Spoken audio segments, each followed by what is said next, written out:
এখন আমরা মুসলমান রাষ্ট্রগুলো যদি ইউনাইটেড থাকতো, হুম, সেই ক্ষেত্রে অবশ্যই একটা শক্ত জবাব দিয়ে তারা সারভাইভ করতে পারত।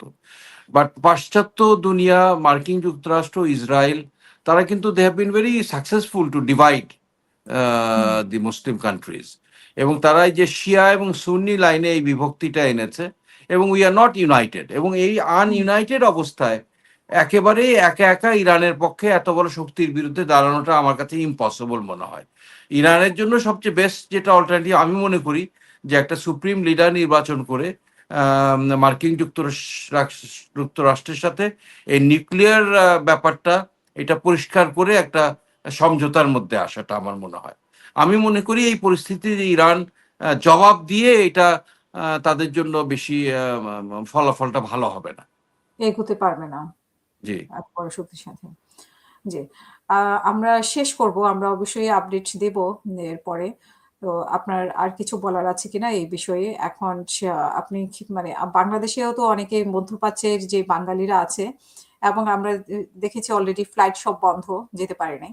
তো সেসব বাঙালিদের কোনো সমস্যা হবে কিনা? যেহেতু যে এটা মধ্য খুবই একটা উদ্বেগজনক। আমারও অনেক আত্মীয়স্বজন, বন্ধু-বান্ধব এখন সৌদি আরেবিয়াতে আছে।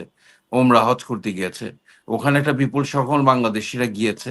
এছাড়াও তো সৌদি আরেবিয়া এবং জিসিসি দেশগুলোতে কাতার, কুয়েত, বাহরাইন, ওমান সকল দেশেই আমাদের অনেক এক্সপ্যাট্রিয়েট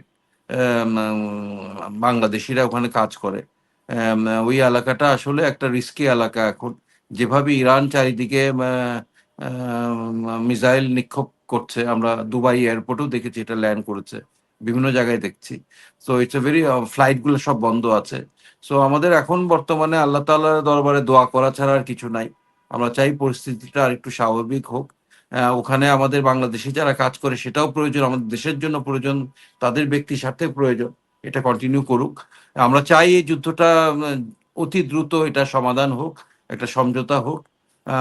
আমি চাই আ আমরা সবাই চাই যে আবার নরমালসি ফিরে আসুক।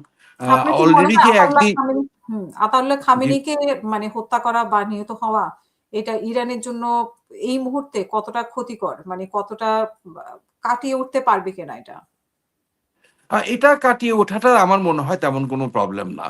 হুম, আম আমরা তো এখন উনারও বয়স হয়ে গিয়েছিল অনেক, এবং ইরান বলছিল যে রোজার মাসে শহীদ হওয়া এটা উনার জন্য একটা সৌভাগ্যের ব্যাপার।